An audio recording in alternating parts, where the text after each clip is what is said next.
Well, March has certainly been a tumultuous month for the GCC. On March 5th, 3 of its members, including the UAE, decided to withdraw their ambassadors from Qatar, citing that the country had breached a GCC security agreement and violated principles of unified destiny. Well, the move was a rare public signal of disagreement amongst the Arab states. Qatar's foreign policy, and in particular its support for the Muslim Brotherhood, have become increasingly unpopular in the Gulf. In fact, a plan by the White House to arrange a meeting of Gulf leaders during Barack Obama's visit to Riyadh next week was scrapped because of the complex situation. So what does this mean for the future of the GCC? Well, joining us now to give us his thoughts is Taufiq Rahim, the director of Globesight. Taufiq, always good to have you on the show. Thank you for having me. Our pleasure. So before we get into the interview, let's start by having a look at the GCC, why it was set up and what its objectives have been. Well, the Gulf Cooperation Council was set up in the early 1980s, in 1981, in response to the changing nature of Iran, primarily, especially after the revolution, and its relatively expansionist foreign policy at that time. And in response, the 6 GCC countries, Saudi Arabia, Kuwait, the United Arab Emirates, Oman, Qatar and Bahrain, came together to form the GCC as a security body in the region. Over time, it's also had an economic portfolio and social, cultural activities, but primarily when it was started, it was a security body to enhance coordination between its countries. I mean, now, as it stands now, I mean, publicly, the spat seems to come down to Qatar's support for, Islamist groups like the Muslim Brotherhood. Is that really at the core of the issue? Well, definitely if you go back through the last decade or so, there have been times where different countries have been in opposition to the foreign policies of others. It's even happened, there have been sometimes border disputes between Saudi Arabia and the United Arab Emirates. And between Qatar and some of the countries, there have also been previous issues. For example, in 2002, Saudi Arabia withdrew its ambassador from Qatar, so there is a precedent for that. Definitely the current situation relates to a lot of the foreign policy in response to the Arab awakening, where security is seen as a primary concern, and the stability of each of the countries in the region is something that the governments are having a particular and keen eye towards. And there was a view within the United Arab Emirates, Saudi Arabia and some other countries that Qatar's foreign policy was not fully respecting the security and stability of the UAE. And of course, Qatar itself says, no, we're trying to promote a certain type of policy in the region. It's not related to the United Arab Emirates. We have, wide engagement with a different set of actors, including the Muslim Brotherhood, and that's the crux of the disagreement right now. And it doesn't show any signs of compromise in the near future. I mean, I guess that's the big question is, are we looking at something that may escalate from here? What are your thoughts on that?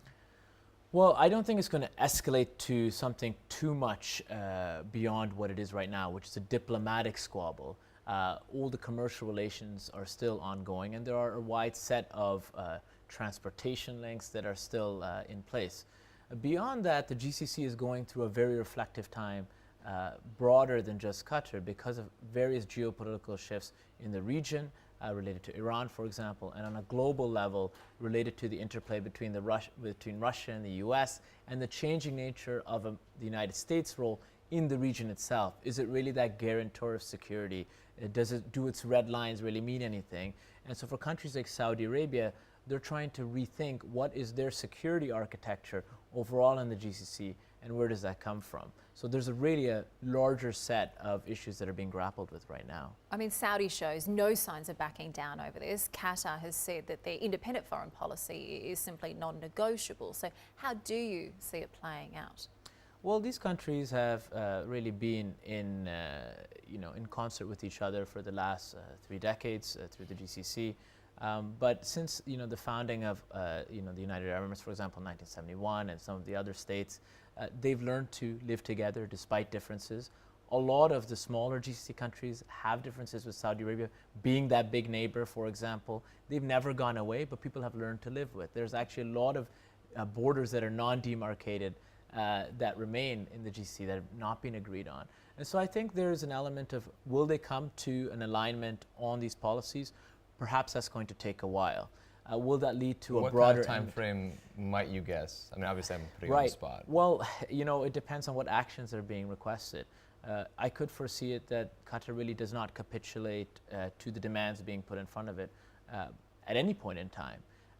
But I do think that there would be some type of cooling off, you know, hopefully over the next year. Mm-hmm. Okay. It'd be difficult to see if that happens the next few months because, as you mentioned in your opening, even Barack Obama's visit, there's not a lot expected from that. There's the off chance that he could make some type of initiative, but we haven't seen any indication of that. I wanted to ask a little bit about the shift of power in Qatar itself. I Yeah. mean, there certainly was a lot of speculation, you know, when power was passed from father to son, that we might see sort of a, I don't know, a stepping back, a little bit Right. less of an aggressive foreign policy Right. that we've seen from Qatar. That doesn't really seem to be the case. I mean, do you think, again, we might finally see that now with this push, with this action from Saudi Arabia, UAE, and Bahrain? I think that there's a lot of speculation about what different countries' policies are in the region and their foreign policies, including Qatar. And I think there's only very few people who really know what that is and even what are the implications of that transition. And a lot of the noise around it, I think, was conjecture. Sure. And so that's my view of kind of that question. We're almost out of time. We've got just over Sure. a minute left. I want to get your thoughts quickly on Crimea, what's happening Right. there with Russia. I know you were Right. there just a few years ago. Right. Yeah, no, I mean, we took a visit. It was a touristic visit to some of the Tatar areas in Crimea. And the Tatars are a community that have been there for centuries, very much in hostility and fear of a Russian presence. But it's always been this geopolitical battleground. And what we're seeing in Ukraine is a scenario playing out to a much less violent extent, at least right now, and hopefully stays that way, of a proxy battleground in Europe akin to that in Syria. And now that has created two situations very central where the US and Russia are playing out a geopolitical power game, and it means both cases are going to be that much more difficult to solve. So if there's one takeaway from the situation in Ukraine, it is that it makes life even that much more difficult for the Syrian people. We have but 20 seconds left. Sure. Just in a word, how are Russia and the United States going to move forward when it comes to things outside of Ukraine based on this conflict? I think it's going to be very difficult. I think if there's one arena where there could be some type of traction, it's on the Iranian negotiations. That's the one place where they both seem to have an interest in pushing forward negotiations. But in Syria, right now, it's very depressing. Dr. Brahimi, the UN Special Representative, again, looking for any signs of hope and not finding any. So do you feel US role in the Arab world is diminishing? Yes, and I think the U.S. does not have a strategy right now in the Arab world, and it's lost and adrift, and people are looking at that. And it's up to the U.S. to redefine that and assert its role. Doesn't mean invading countries, but it means actually defining what is your presence, what is your commitment, what can people expect from you, and then everybody can act accordingly. But right now, nobody knows what to expect, and that, again, contributes to chaos all across the region as a security architecture that everybody's used to starts to fall apart.